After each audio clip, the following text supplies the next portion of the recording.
Oke, bismillahirrahmanirrahim. Assalamualaikum warahmatullahi wabarakatuh. Jumpa lagi dengan saya Nandar di podcast Kampus Nesia.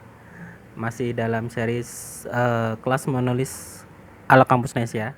Dan kita masuk ke video yang ke berapa nih berarti? Keempat ya. Keempat.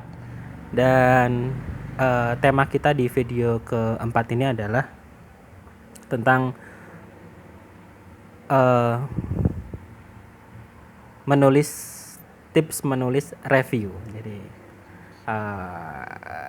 review apapun ya.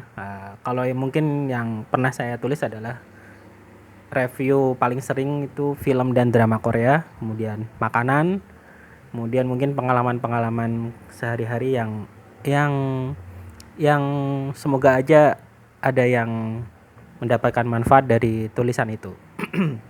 Jadi prinsipnya teman-teman, ketika kita mau menulis review itu adalah kita harus menulis dengan jujur ya. Maksudnya jujur tuh ya nggak perlu kemudian jadi orang jahat menjelek-jelekan juga enggak, tapi maksudnya ya jangan berlebihan juga gitu.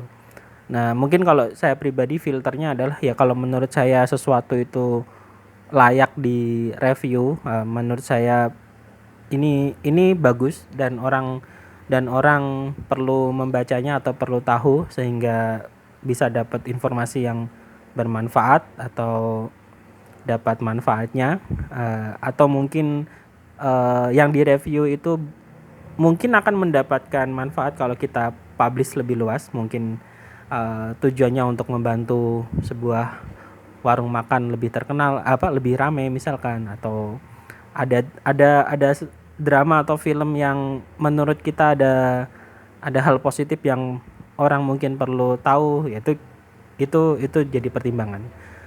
Bahkan ya jadi masing-masing ya nantinya akan punya filter sendiri ya. Seperti saya mungkin ya walaupun mungkin lebih banyak drama atau film atau series barat yang saya tonton, nggak semua pada akhirnya itu saya tulis jadi sebuah review, karena ada beberapa hal yang menurut saya ini cukup dikonsumsi secara pribadi aja gitu, bukan untuk jadi khawatirnya nanti seakan-akan kita mengendorse sesuatu yang mungkin bertentangan dengan nilai-nilai. Ya teman-teman mungkin paham arahnya ya. Jadi ya cukup kita tonton aja, mungkin nggak perlu disampaikan ke publik gitu. Jadi ya kalau orang lain mau nonton itu silahkan, yang penting bukan karena ajakan atau review kita gitu. Jadi secara sederhana ya tulisan review itu harus memenuhi paling enggak kaidah penulisan ya, 5W1H ya. Jadi contoh misalkan kita lagi review penyet Lamongan, Mas Komeng Temuroso Tembalang. Jadi ada di Jalan Banjarsari itu deket perempatan Gondang. Menurut saya itu salah satu warung Lamongan yang enak karena rasa dan sambelnya juga.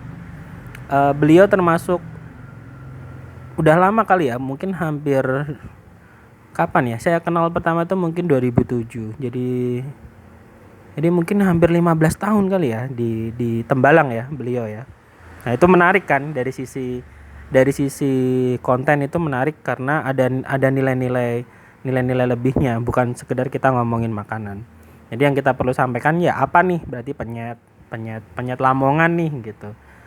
Seperti apa rasanya, harganya berapa, tempatnya di mana, siapa penjualnya, nanti bagaimana penyajiannya, mungkin bagaimana pelayanannya, bagaimana rasanya. Kemudian kita tambahin dengan unsur-unsur yang sifatnya bisa membawa emosional pembaca, seperti tadi sejarahnya, beliau dari mana, sudah berapa lama di Tembalang, bagaimana beliau bisa tetap bertahan dari dulu sampai sekarang dan lain sebagainya gitu. Kemudian di sisi yang lain, misalkan kalau kita mau nge-review film misalkan, ya yang paling basic kan ya bagaimana experience kita tentang film yang kita tonton. Itu pasti unsur itu harus ada.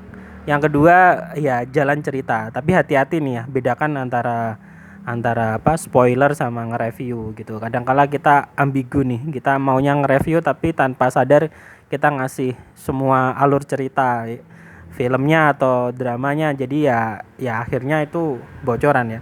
Nggak tahu ya, ini tren di YouTube tuh konten alur cerita, recap cerita itu banyak banget dan view-nya itu gede-gede gitu. Ya, tapi ya saya memilih untuk tidak membuat itu ya gimana ya? Ya kurang suka aja maksudnya. Tapi kalau apa review kemudian pembahasan menarik itu misalkan contohnya favorit saya kalau tentang review itu Cinecrip di channel YouTube Cinecrip apa Cinecrip. Apalagi kalau pas yang review itu Mas Arya sama Mbak Anti. Cari deh itu waktu beliau berdua nge-review apa ya? Layangan putus atau apa ya? Itu karena beliau suami istri malah jadi ribut sendiri. Oke, abaikan.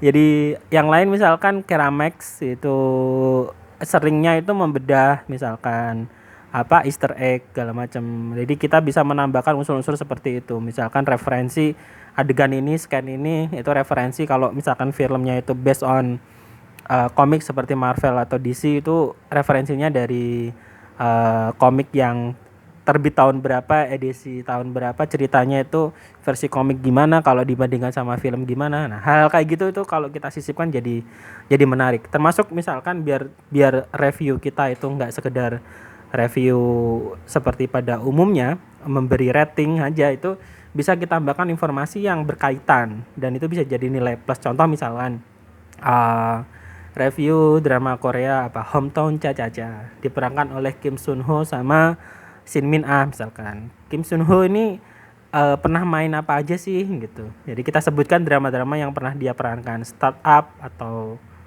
yang lain gitu ya.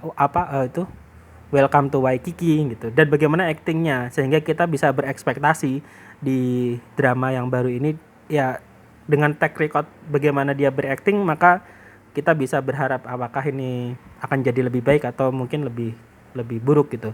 Shin Min Ah juga misalkan kayak gitu. Drama Koreanya apa aja segala macam. Dan yang paling penting kalau di drama Korea itu siapa sutradara dan penulis skenarionya. PD Nim.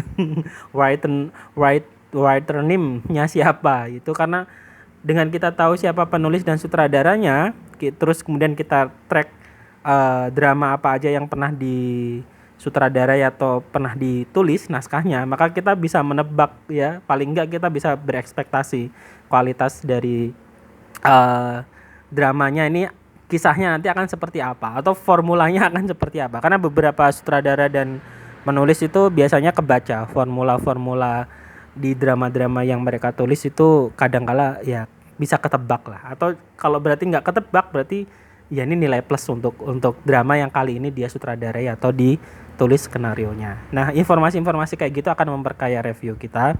Termasuk kalau makanan, jadi nggak melulu itu tentang manis, asin dan segala macam, tapi kita bisa banyak istilah-istilah yang lain juga untuk menggambarkan betapa nikmatnya makanan yang kita tulis itu gitu. Kalau versi video mungkin saya suka di channelnya Next Carlos. Kemudian kalau luar negeri itu saya suka Mark Win yang dari Thailand itu. Wah, itu favorit saya. Food Ranger, kemudian Chopstick Travel kalau nggak salah. Kemudian Paulo from Tokyo itu juga suka. Indonesia mungkin Ria SW, Bang Abdel misalkan itu juga suka gitu. Jadi bagaimana mereka bisa menggambarkan makanan yang sedang dinikmati bisa dikomunikasikan betapa nikmatnya hidangan yang sedang dicicipin gitu. Jadi nggak sekedar oh ini murah, ini mahal, oh ini asin, ini pedas atau apa, tapi ekspresi itu juga penting. Nah, ini kalau dalam konteks tulisan itu juga bisa kita hadirkan lewat tulisan, ditambah dengan bumbu-bumbu yang non teknis makanan atau hidangannya, tapi latar belakang warungnya dan segala macam itu akan jadi bumbu yang menarik gitu ya.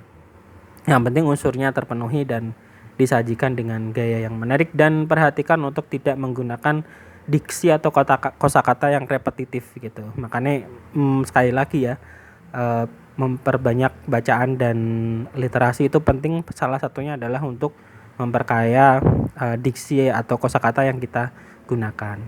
Selanjutnya itu bisa diganti dengan seterusnya, berikutnya, lalu, kemudian dan segala macam. Itu kalau kita sudah terbiasa menulis, maka dengan sendirinya tesnya akan keluar gitu. Kalau di awal-awal mungkin kita banyak menggunakan kata atau istilah yang berulang kali, ya nggak apa-apa. Tapi untuk kedepannya nanti kita evaluasi, dan itu nanti sense pada hal-hal yang sederhana kayak gitu akan muncul dengan sendirinya seiring dengan jam terbang kita ketika melakukan penulisan berulang kali gitu. Itu mungkin. Oh ya, satu lagi tips dari saya ketika menulis review khusus untuk mungkin drama Korea atau film atau series gitu adalah mencari sudut pandang yang jarang diambil misalkan. Jadi kita menghubungkan bisa dengan isu sosial atau dengan hal yang ada di dunia nyata. Jadi misalkan nih, kalau teman-teman cari mafia di Indonesia itu mungkin Kampus Nesia itu ada di halaman pertama, dan artikel yang nanti kalau diklik itu isinya adalah waktu itu kita nulis, waktu itu lagi rame tentang drama Korea Vincenzo kan, tentang mafia kan ceritanya kan. Jadi waktu itu kita bikin artikel review plus kita tambahin judulnya kayak gini, daftar mafia di Indonesia yang tidak kalah jahat dengan mafia yang ada di drama Korea Vincenzo. Dan isinya sebenarnya itu list berita tentang mafia-mafia yang ada di Indonesia, mafia bansos, mafia EKTP, mafia SIM, mafia dan lain-lain lah gitu. Kita hubungan dengan biar relate dengan pembaca yang ada di Indonesia. Atau misalkan waktu itu muncul drama Korea yang temanya tentang time travel dan spesifik tentang teleportasi. Nah, kita bahas jadi teleportasi itu kira-kira mungkin nggak sih dalam kajian ilmiah in real life, itu bisa nggak sih? Waktu itu dramanya Sisyphus kita hubungan dengan itu juga itu. Atau teman-teman mungkin nonton drama Korea Mouse yang tentang Jung Barum yang pembunuh berantai psikopat itu. Nah, di situ ada adegan tentang transplantasi otak gitu. Nah, itu waktu itu kita bahas. Jadi kalau dari sisi medis di dunia nyata itu transplantasi otak pada manusia itu mungkin nggak sih gitu. Kemudian kita cari datanya, apakah pernah dicoba gitu, bagaimana hasilnya. Dan di situ disebutkan kalau otak donornya itu mempengaruhi perilaku penerimanya. Itu kalau dari sisi ilmiah itu sebenarnya seperti apa. Jadi kita coba cari sudut pandang yang lain untuk membahas satu drama yang sama, biar kita punya pembeda dengan review drama Korea yang lain. Dan itu terbukti waktu itu rame juga gitu, rame juga. Oke teman-teman, karena udah hampir 15 menit kita sudahi dulu.